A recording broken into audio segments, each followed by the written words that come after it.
mga gulay. Ito, ikutin natin yung farm ni Kuya Henry. Napakaganda.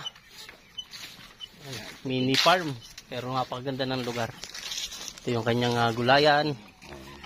Yan, ito si Kuya Henry. Ayun, kalabasahan yung kabilang yun. Napakaganda ng kanyang taniman, no? May pinya, may setaw. Maraming purpose yung kanyang kalabasahan. Bago ito yung mga red island niya, oh. Ang lalaki, oh. Ang dami. Ganda. Napakaganda ng lugar. Yan, oh. Ang ganda ng kanyang kalabasahan, pinyahan. Napakaganda. Ay. Puro punong prutas, oh. Napakaganda. Avocado. Yung mga variety niyan, yung malalaki. Yung kay Kakalando doon. Malalaki. Oh, nakita ko yun. Ang ganda. Ang ganda ng variety. Ang ganda ng pagkaka-setup, oh. Guyabano, langka. Ang ganda. Pagdating ng araw, ang lamig na niyan, no?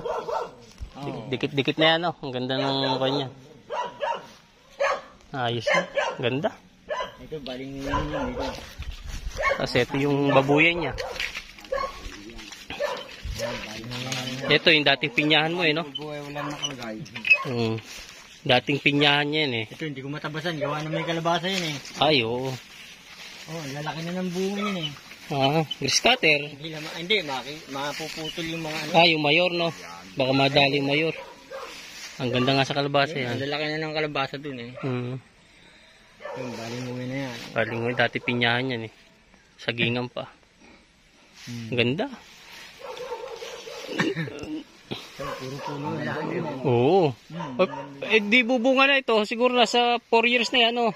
Mag 4 years na yan. Oo. Kasi 5 years yan, bubunga na yan, eh. Ang ganda. Ang laking abukado to. Napakaganda. Hindi mo makakita bunga niyan. Tago yan. Napakaganda ng pagkakasetup. Ganyan, paparami rin ako ng pinya doon. Ako rin, nagpaparami rin ako. Pinulang na ako nung doon, no? Magong pinyahan. Bumuli ako nung kandyak Soseng 200 piraso. Ngayon nagsalo ng 3, 4. Ayun, marami-rami nang ganyan. Kulang nga, ang ganda sa akin. Ang ganda lang. Ganda, yun. Puro setaw. Alaga lang sa grass cutter, no? Hindi na dadamuhin yan. Hindi na. Tsaka yung damong yan, ano lang, gapang. Grass cutter lang yan. Oo, tansi lang katapat niyan. Walang dadamuhin dyan. Tapos farming pa, yan, yung mga Texas. Ganda. Talagang bakod na bakod, eh. Gawa ng mga kanyang Red Island na manok, eh. Okay, ano yun? Ano tawag? Pwede ubusin. Oo, matakaw yun, eh, sa ganyan kon. Ganda. Meron ka lang ganito mini farming ganito. Sarap sa pakiramdam. Ganda. May luya pa. Ay, talagang tinulong ko yan. Oo. Yan yung kanyang piggery farm. Pag ganyan, oh. Tinulong ko yan. Yan yung mga Hawaii na luya, malaki. Malaki. Oo, yan, oh. Ganda ng pagkakaano. Tapos may manukan pa. May pinaka-greenhouse pa. Ang ganda, sarap. Wala pugad? Meron. Lang to, puro bago, eh. Dyan nag-iitlog? Ayun. Gitlog na. Ay, dito pala siya nasampa, no? Oo, yan, dyan, sa kabilang yan. Ayun. Kung saan? Oo, yan. Meron doon. Ayos pala, no? Naitlog na pala yan. Ay, dami na sisiwi, oh. Yan, pasisim yun, eh. May similya, no? May similya ang gawa ng... May tandang, no? Malaki, no? Napakaganda, no? Yan, bagong pisa yan. Ito yung mga anak ng... Doon sa pintuan. Bago to, eh. Ito, bagong pisa. Red Island to, no? Oo. Red Island. Mga bagong pisa. Ayan, ito mo, oh. Ayan, oh. Puro yan, puro. Oo. Ang ganda, no? Oo.